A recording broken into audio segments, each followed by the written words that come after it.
Steve Jobs, fired from his own company, then changed the world. Steve Jobs dropped out of Reed College after just 6 months, unsure of what he was even studying for.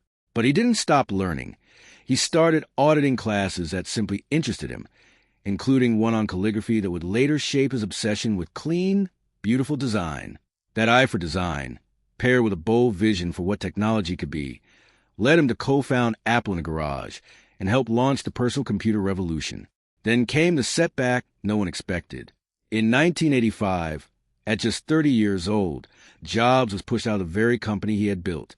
It was public, humiliating, and by his own account, devastating.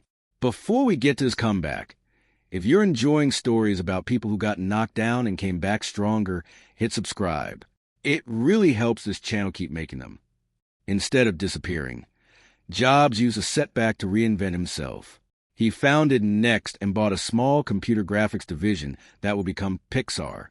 Over a decade later, Apple bought Next and brought Jobs back with it.